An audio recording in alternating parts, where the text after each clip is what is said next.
Counselor, there's a raccoon stuck in the vending machine. That's so annoying. I wanted a snack. Welcome to Trail Mix. Our mini episodes from Camp Counselors podcast. Each week, the stories come from you, our Camp Shady Birch campers. We want to hear your juicy gossip, Top secret confessions, embarrassing and scary stories. and sprinkle in our sage counselor advice. Trail Mix is for the campers. And God, do we love ya. Hey, happy campers. Oh my God, welcome back to Trail Mix. This is our mini episode where we read listener-submitted stories brought to you by listeners just like you. Thank you. But who cares about you right now? Because if you're watching on YouTube, big day. It's our first episode in the newly redesigned Counselor Cabin. Hello. Finally, I know our editor is sick of seeing all the stark white walls. I know you guys were. We saw the comments, but there was two comments that you were festering over. No, there were multiple ones that I deleted. So if you commented that and you noticed that your comment was gone, that was me.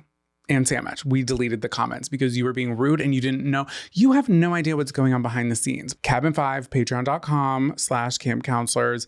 They saw it first, and you will get the full vlog of when this started in June and why it took so long. Just the trials going on. The trials, the tribulations, the broken skin. You guys heard about the finger, but that was only half the story. But I'm so excited. I'm so happy with it. What do you think? I love it. You really took the lead on this with the painting and the design. Well, I will say I gave my design 2 cents. Yes. Yeah, for sure. Get it? Design 2 cents. Your design.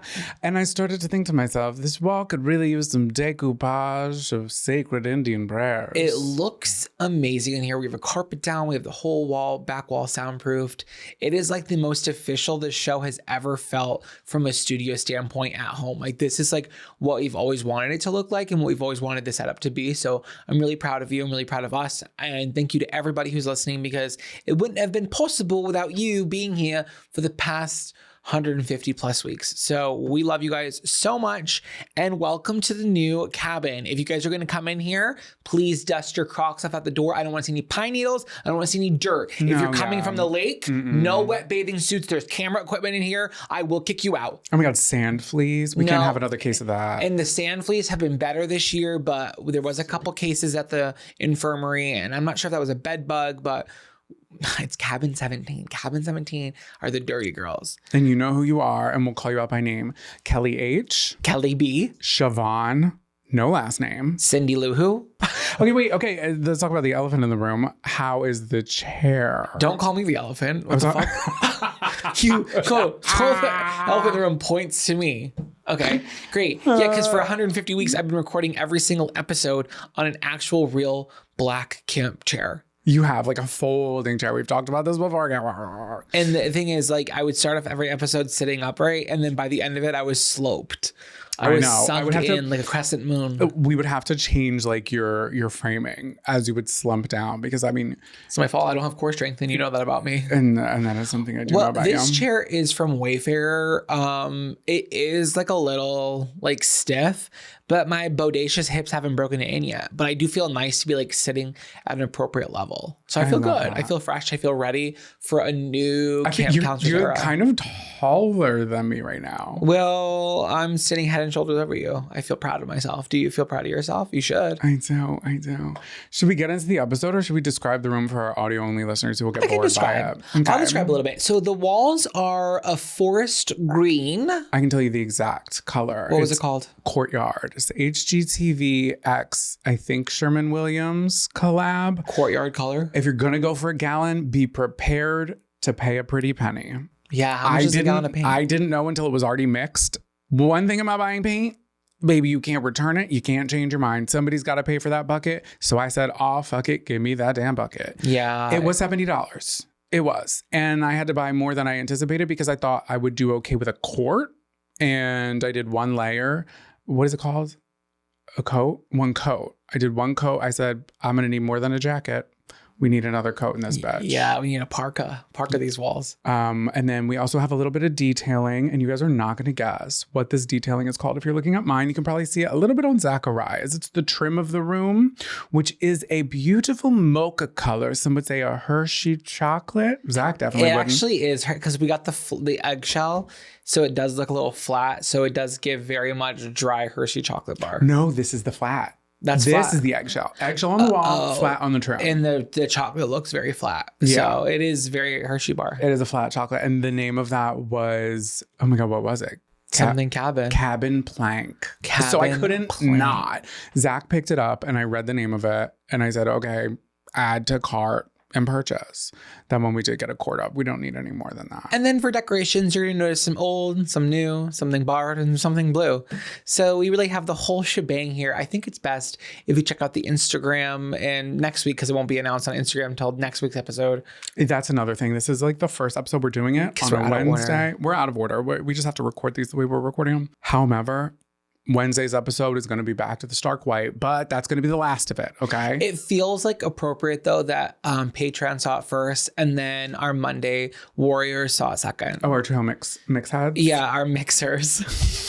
Our trailhead mixers. Our trail mixers. Yeah, you guys are the real ones. Not everybody listens to it. We can see the analytics. So if you're listening to this right now, I feel like you are a real one. A real one. You really are. Should we get into today's episode now? Let's get into today's episode. I have got a story about someone who became the most famous camper on campus for all the wrong reasons. Oop, I have a camper with a nightmare waiting outside the bathroom stall. And a story about a camper who came face to face with an intruder. Let's get into it. Scary stories around the campfire. Welcome back to Scary Stories Around the Campfire. That feels right for the first of the trail mixes to be a scary story. You guys, this is an entire episode of just scary stories. Halloween in August, some would say. Yeah, and this is going to take us on a journey. So our camper writes in, "My dearest camp counselors, gather around the proverbial campfire, babes." Because I've got a cautionary tale of fashion, physics, and public humiliation to share. A real don't try this on two heels kind of moment. So picture it. Freshman year, big college campus, like really big. We're talking voted friendliest bike city of the U.S. Energy. What is that sentence? We're talking voted friendliest bike city of the U.S. Energy. What's so like, energy? That word's throwing it off for me. Like the vibes. I don't think it's like U.S. Energy. I think it's like, that's the kind of energy this town is getting. Oh, I was like, this is like an energy survey for the bikes. And honestly, I could be wrong, but ChatGPT may have written this because I'm seeing an M dash. However, to me, that is not a sign. I've read so many books that were published in the 90s. Yeah, I am educated. And they have M dashes in them. I'm like, when did that become like a whole thing, a telltale sign of ChatGPT? Anyway, dedicated bike lanes, roundabouts, even stoplights just for cyclists. There were also dismount zones where you were legally obligated to hop off your bike and walk because foot traffic was so intense, especially in the plaza at the center of the campus. I've actually seen this before. They have this in Philly. Now, at this point in my young collegiate life, I was careful on my bike. I grew up biking, but this was on another level. And I had seen too many bike accidents. But after a few months, I started feeling myself and I was cruising around. Confidence was up, saddle was down, and I was pedaling through campus like I owned it. Our camper's like, I'm so pretty, like, be on my pedal bike. Name that song. Be on my low starch, be on my egg whites. Did she say Echo Whites like Mark Echo? I always thought that's low starch, be on my like egg whites. Oh, be on my egg white. Oh, like egg on your face. Like egg whites. Oh, now we're talking waffles. Be on my low starch. Huh. Campers, that's a real thinker. If anybody wants to chime in, that'd be great. Nikki, are you here? Okay. Cut to a brisk October day. I'm wearing my brand new Birkenstocks, inappropriate footwear choice number 1, and flowy American Eagle top. 2015 was a different time. My cutest pair of jeans with a very heavy Vera Bradley backpacks. It was midterms, darling. I love those Vera Bradley backpacks. They're so The cute. duffels were my fave. They're just like quilted in all the right places. God, I need you know what else, campers? Hey, if it's beach season when you're listening to this, Vera Bradley makes very nice towels. I don't love all the designs because I'm not a Brad Paisley fan. The towels are very soft, I must say. I've never experienced one. I gotta look it up. I had just left a dorm mixer. Mixers, where you at? And my bike basket was full of totally essential items: pencils, flyers, a cup of M&Ms, and bouncy balls. Basically, the remains of me still being a child in spirit. As I coasted into the dismount zone, I thought, you know what? You got this. Be the girl. Glide like the wind. Don't walk. Coast. You know that thing where people ride standing up on one pedal and hop off at just the right moment? That's so cool. I could never do that. But like, I know exactly. That's like the coolest thing you can do on a bike. I had done it twice before. Cool. Once successfully. And I decided today was my main character moment. As I stepped off, my Birkenstock caught on the cobblestone and my foot jammed into the sandal like I was trying to escape my body. The backpack, may I remind you, was carrying 4 textbooks. I started running to catch up with my own momentum, grasping my bike handlebars, pushing it faster. Then I gave up, let go of my bike, and just ate shit on the pavement. Full scorpion. What is that? Scorpion? I think just like the body. Oh, no. The body's out. Her stinger is up. Oh, yeah, because scorpions are like tummy time. Yeah, maybe it's a yoga pose. Mamas get it. Oh, my God, maybe. Yogis got it. Campers, you got it. Full She's scorpion. like hissing with her leg up. Face first, both Birkenstocks flew off me. Meanwhile, my bike continued its journey of destruction, basket and all, straight into students who were walking my way. People dove out of the way. There were bouncy balls everywhere. There were M&Ms cascading like a waterfall onto the concrete. And then from somewhere in the crowd, I heard a voice shout, "Damn, she gone lost her M&Ms." Tragic.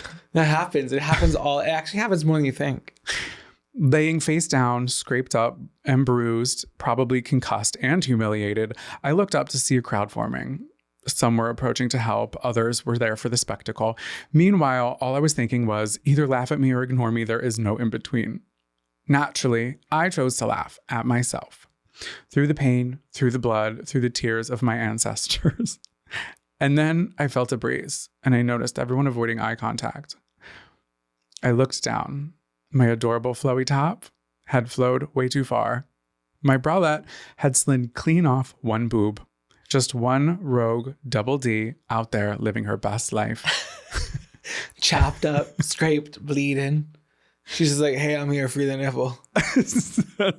As always happens. What are we going to do? In front of approximately 9,000 midterm stressed college students, including the skateboard hero who was returning my bike, while very well-intentioned, not making eye contact with my chest. Mortified but determined, I retained a shred of dignity. I yanked my shirt back up, thanked him, scooped up my rogue shoes, and announced to the plaza loud and proud, "I'm okay," before hobbling away. But after that, I skipped my next class and pedaled back to my dorm. As I limped past the common room, which was too quiet, I heard someone scream, "Damn, she gone spilled her M&Ms" at me. Then it went viral. On Yik Yak. Oh no. Were you there? I think you're the Yik Yak king. You were bullying everybody. No, I was not bullying everybody. It was a couple of comments here and there. And I really, if you were at Temple University between 2012 and 2015, and you saw some scandalous posts with the globe emoji, most likely that was me, but also we had some imposters in the room, but I'll just say that. Like I was saying, this was on Yik Yak. Campers who don't know, it was like anonymous tweeting basically. And you didn't have to follow anybody. It was all public. Damn, she gone spilled her M&Ms got over 10,000 upvotes. They were huge on college campuses. Oh my God. So this actually was pretty viral. I was famous, but not in the way I had dreamt of as a child. Anyway, here's the moral of the story, campers. Respect the dismount zone. Never wear Birkenstocks while biking. Always wear a real bra and maybe a turtleneck for extra security. I'm going to say go without that one. Don't wear a bra if you don't want one. I'm not wearing one right now. It's giving Jennifer Aniston. With love, caution, and a well-strapped sports bra, your clumsy queen from Cabin 13. Love it. Love it. Hate the blood, but love it. One boob just going out there rogue, shaking your yabos on cobblestone too. We're going to discuss that next week. Camp counselors will be right back after these short messages. This ad is brought to you by Viiv Healthcare, the makers of Apertude, Cabotegravir. You never skip your SPF, and you carry hand sanitizer like an accessory.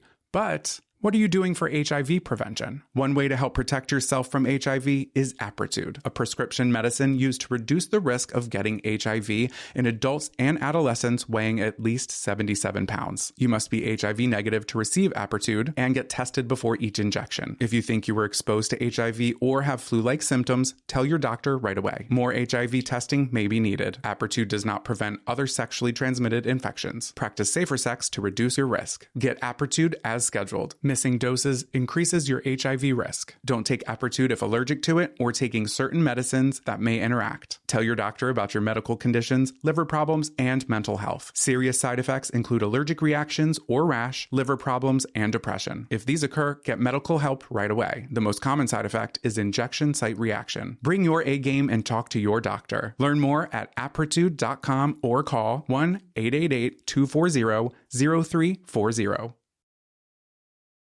This episode is sponsored in part by Liquid IV.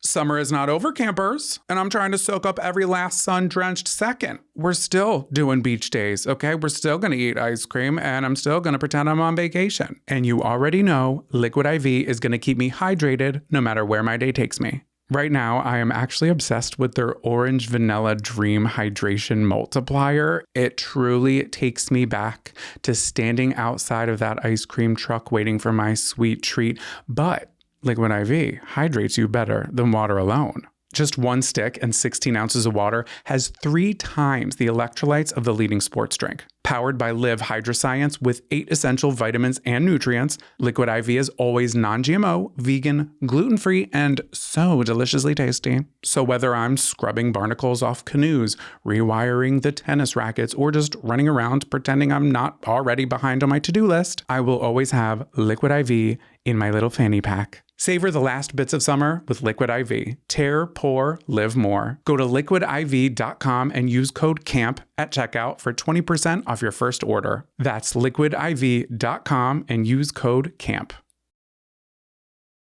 And now, back to the show. I, too, have a scary story. I'm so scared right now. My boob's out.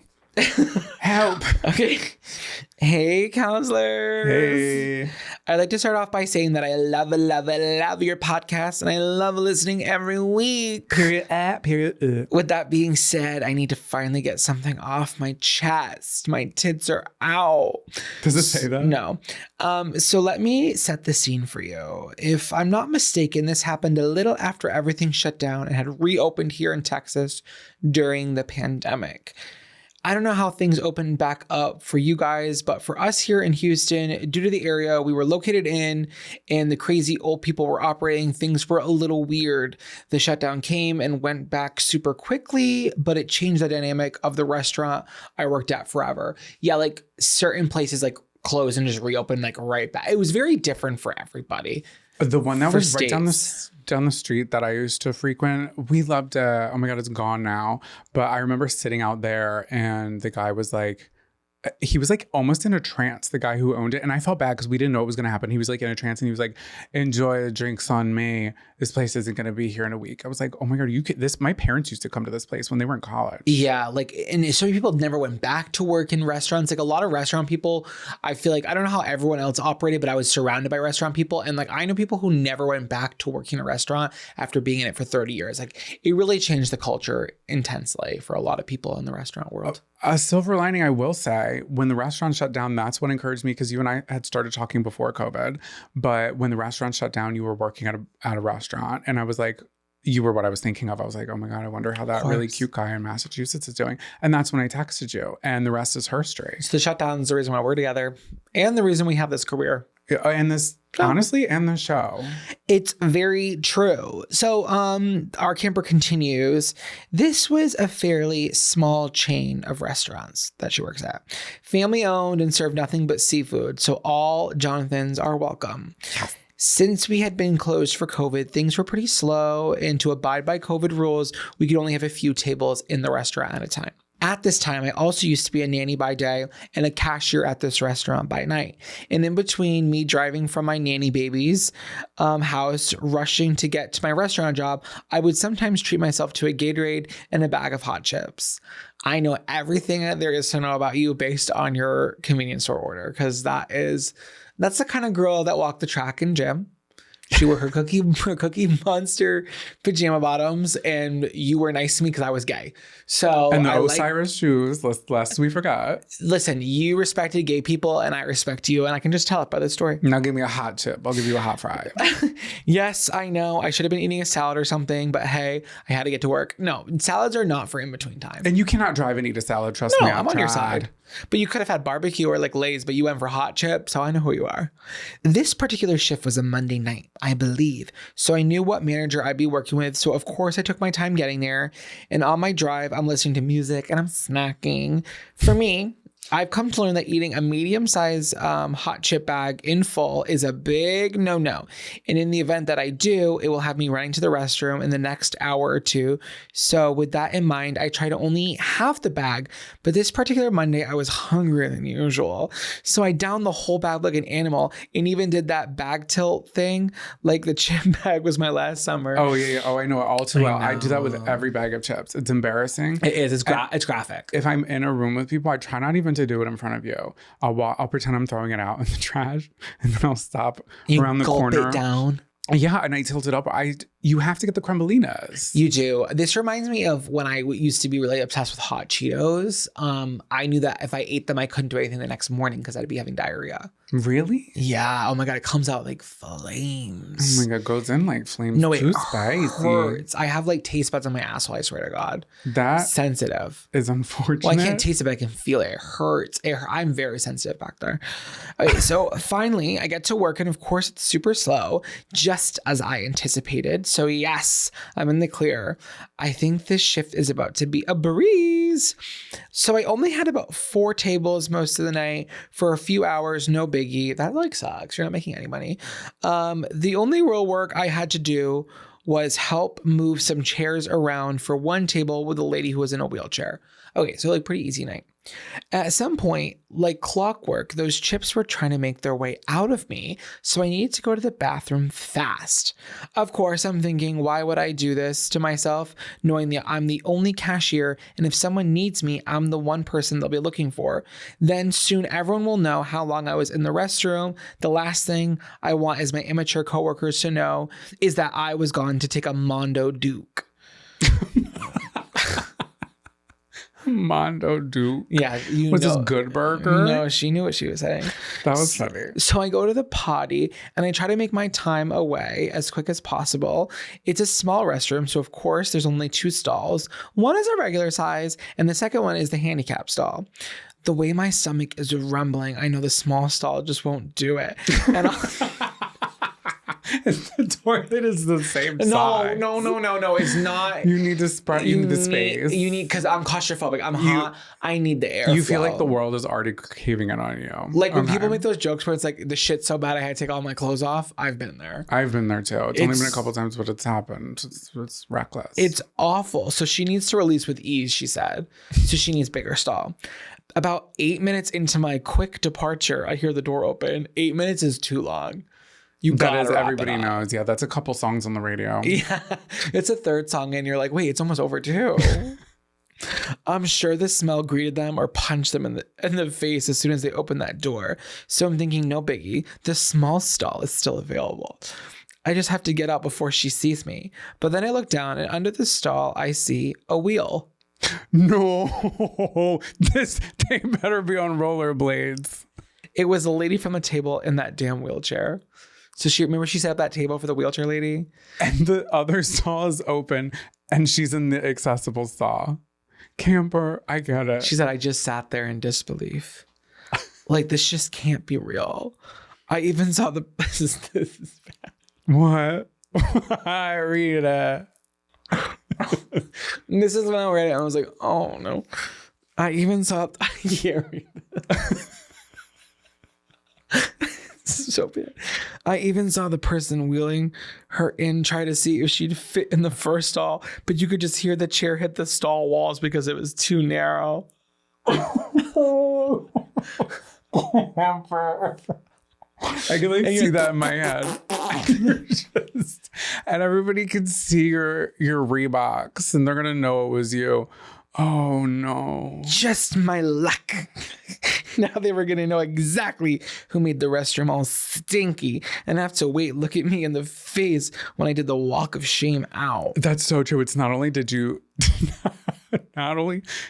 take the accessible stall away from somebody that you knew was in the restaurant. Someone said this once. They're like, handicap stalls are there, but they're not reserved. Like, you're allowed to use them, but this is just like the worst case scenario. It's not illegal to go into one. No, it is, but I would love to place you in this situation and have you say that again. I would die. Yeah, but now they have to wait. Well, now they literally just have to wait. Well, our camper said she cut her restroom break time into half, which had me feeling so uncomfortable. I know I hate when you have to get up early. I'm not finished. Go into the men's room. And I couldn't even courtesy flush to remove streaks. Oh my God. Because I didn't want to make her wait after using the stall designed for her. So that poor lady had to have that. So that poor lady had to smell the thing she smelled. And I couldn't even look at that family in the face as they cashed out. I just know they told the rest of them. I've never been so humiliated in my life. What's worse than someone knowing it was you that stunk up the restroom, two people knowing, and one of them needing the handicap stall?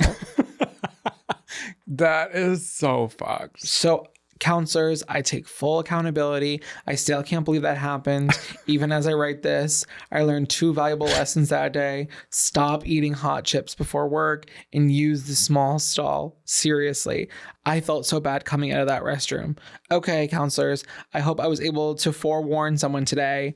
Signed, and then it cut off. There's no signature. We'll never know who it is. I'll write it. Signed, Stinkerella in cabin 100. You didn't know what to say, so you went with 100. I wonder what cabin numbers there haven't been. Anybody on 43? Nobody has said 63. I feel like that's probably false. I don't know. I don't know. Camp counselors will be right back after these short messages. This episode is sponsored in part by Factor. Campers, you know me. You see me running around doing a million little tasks to keep myself busy, and I simply do not have time to chef it up in the mess hall. Factor helps me eat smarter with delicious chef-prepared meals that are dietitian approved and delivered right to my door. Zachariah and I love Factor. We used Factor way before they were a sponsor of this podcast, and I always have my Factor meal at lunchtime. It is my busiest time of the day, and they make it so quick and simple, and I know I'm eating a good meal that's good for me. Just yesterday, I had one of my favorites, ginger teriyaki salmon with roasted cabbage, forbidden rice. How spooky.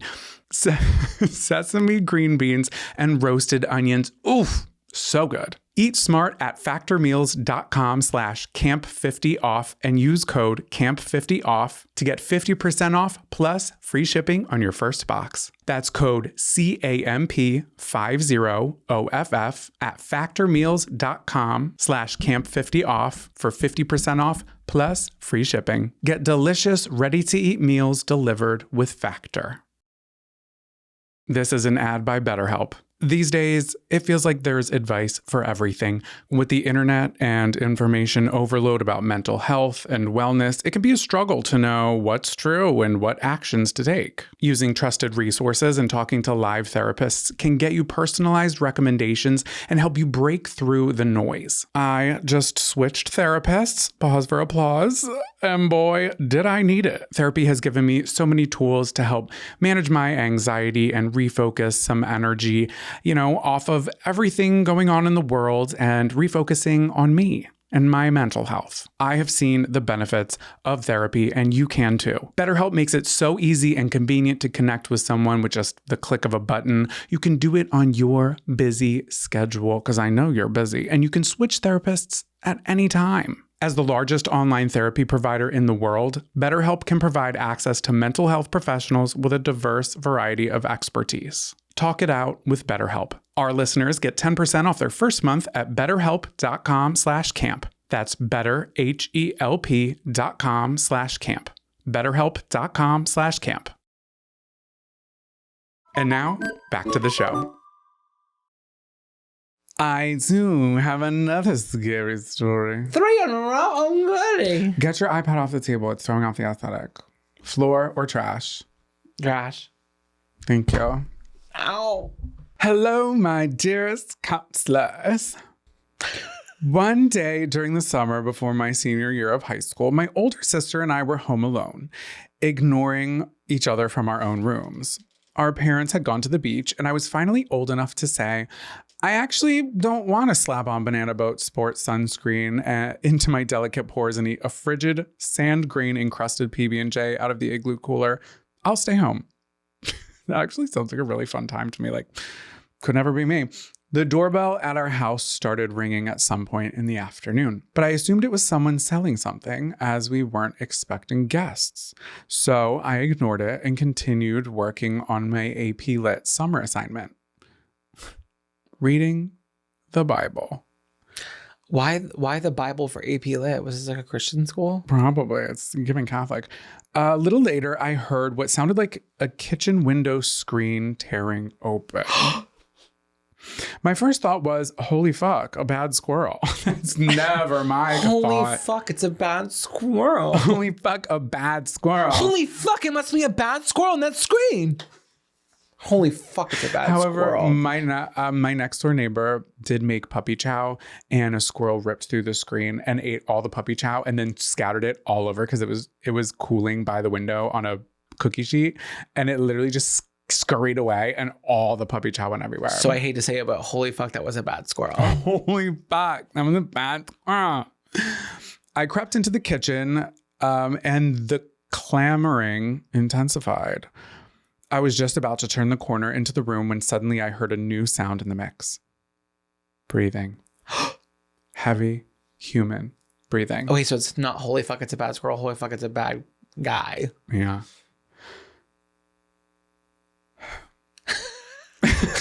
Me building intensity, but also losing my place. Okay, here it is. A coldness shot through me as I bolted into my sister's room. I shook her awake from her nap and I whisper yelled in her face, a murderer is in our house. Guinevere, wake up, wake up. She was giving me nothing and just said, what? Well, she was sleeping. I had not 1 ounce of a plan, but adrenaline sent me back into the kitchen doorway to face the intruder, just as his boots were thudding to the floor. There was a man in the kitchen. And when the man saw me, he seemed alarmed and he said, oh shit, I didn't think anyone was home. I have a heart condition and I need to use the bathroom. As countless people have loved to tell me since this day, this doesn't add up. I get that now, but as someone who was in shock and had never watched Grey's Anatomy at the time, I couldn't have been sure. I grew up Irish Catholic and intensely non-confrontational. I reacted to this illegal house guest the best way I knew how. I gestured down the hall and I told him where the bathroom was. He did not take me up on the offer and instead brushed past me to leave out the front door after a brief moment of silence where I can only imagine what was going through his head. Maybe he was thrown off by my unshakable hospitality, or maybe my pale complexion and midday pajamas finally served me well and convinced him that I was a strange ghost. Either way, I guess it worked out. Love you guys. Thanks for everything. I think about Jonathan's witch's screech every day, even if I've never heard it. I'm just happy to know it exists. Jonathan, just give the campers a witch's screech. No, I can't do it on demand. It'll come out. But it's like, this is no, it's not. It's one solid E. I'm not doing it. Camper, this is a crazy story. Was there ever a follow-up? Did you report it to the police? Did you tell your parents? What did your parents say? He was in drama. He needed medical attention. He needed the bathroom for his heart. And then our camper goes, oh yeah, here our bathroom's down the hall. And then he leaves at the front door.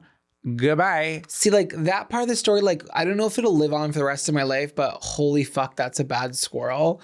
Like that one sentence for me, like sometimes it's like that's my vocal stim of the day. Holy fuck, that's a bad squirrel. You have so many vocal sims. You just like say everything. I just repeat things over that make me laugh. You do. Sometimes if Zach is like concentrating on something upstairs, I'll like intentionally say something, or I like, I don't know, like do like a half badass rap, and you'll literally rap it back to me every single time. You're a little parrot. I love you. I am a parrot. Well, for that last camper, I'm glad that nothing happened. Live to tell the tale. Literally. And if you live to tell your tale and you want to write in, you can write into our little program, campconcertspodcast.com. You understand. You know where to go. We might just read it on this very program. Please give us 5-star rating and review anywhere you're listening to this. And if you want to see the frickin' room, go to YouTube. Figure it out. It's linked somewhere. Or you can go to Patreon, patreon.com/campcounselors, to watch the entire vlog, which took well over a month and a half to create. 2 months. My God. Yeah, 2 months to make this room happen. Okay. Anyway. Yeah. We'll see you next week. We'll see you forever. And with that being said, lights out, campers.